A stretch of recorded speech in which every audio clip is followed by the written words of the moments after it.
Brought to you by NBC bearing, भारताची पहिली bearing उत्पादक. अलिबाग नगर परिषदेच्या दणदणीत विजयाच्या नंतर आपल्यासोबत बोलण्यासाठी चित्रलेखा पाटील आहेत. थेट त्यांच्याच आपण संवाद साधूया. मॅडम, काय सांगाल? एकंदरीत एक हाती सत्ता आपण मिळवलेली आहे पुन्हा एकदा अलिबाग नगर परिषदेमध्ये. खूप आनंद झाला. जो कौल अलिबागच्या जनतेने दिला, मला त्यांचे आभार मानायचे तुमच्या चॅनलच्या निमित्ताने. आणि मला वाटतं हा जो विश्वास त्यांनी आमच्यावर दाखवलाय हा सत्याचा विश्वास आहे की आम्ही ग्रासरूटवर कोविडच्या वेळेस, इतर वेळेस आमच्या सगळ्या नगरसेवकांनी खूप काम केलेलं. यावेळेस सुद्धा आम्ही काही नगरसेवकांचे चेहरे रिपीट केलेत आणि काही नवे चेहरे दिलेत. तर मला वाटतं येत्या 5 वर्षात सुद्धा आम्ही या शहराच्या विकासासाठी कटिबद्ध असू आणि काम करू.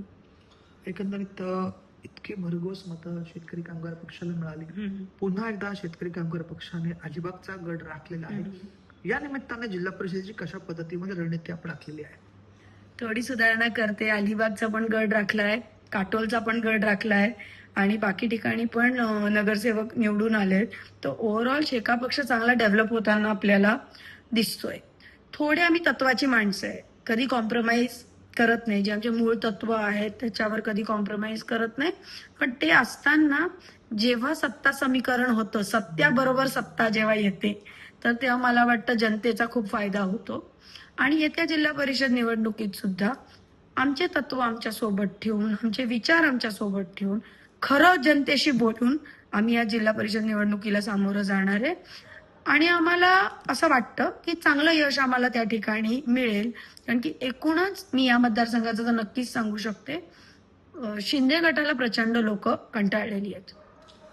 तर एकंदरीत आपण जर पाहिलं तर आता शेतकरी कामगार पक्ष जिल्हा परिषद राष्ट्रवादी सोबत उघडपणे जाणार आहे का?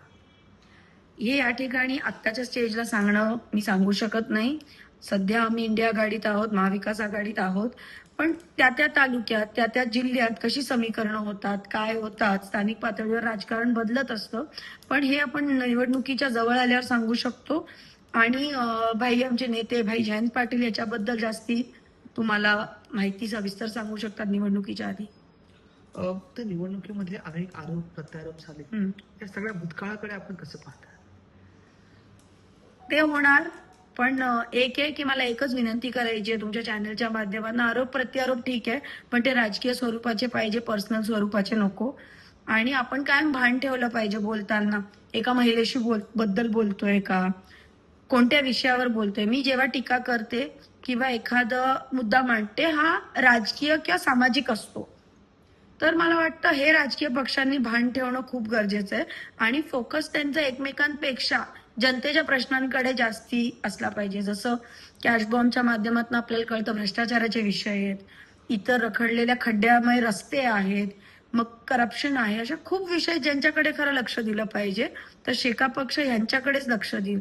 मागे सुद्धा तुमच्या चॅनलच्या माध्यमातून आपण आशा वर्करचे पेंडिंग पेमेंट्स शासनाला करायला भाग पाडलेले.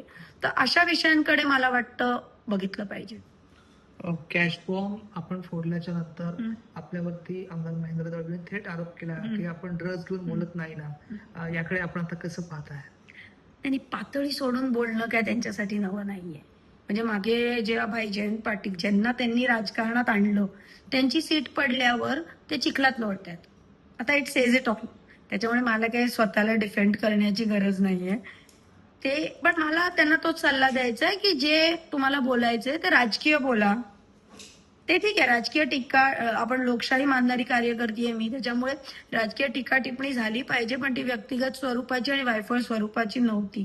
मी ज्या ठिकाणी कॅश बॉम्ब बद्दल बोलले तेव्हा मी हे बोललेच नाही. मी एकच गोष्ट खूप तेव्हा सुद्धा बोलले आणि आता सुद्धा बोलले की तुम्ही आम्ही ठरवू नाही शकत की कॅश बॉम्ब खरा का खोटा. कॅश बॉम्बची चौकशी करा ही शेका पक्षाची मागणी होती आणि आहे. आणि कोणाकडनं चौकशी करा? ईडी, EC आणि लिगल एजन्सीजकडनं चौकशी करा.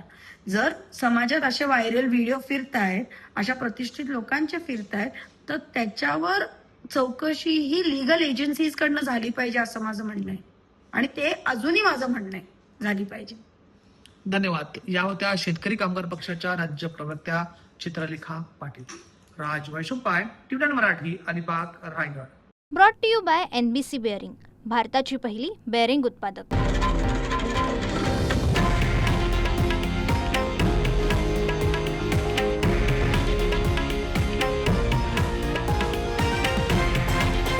हे आहे देशातील नंबर 1 न्यूज नेटवर्क आणि आपण पाहत आहात TV9 मराठी, एकमेव.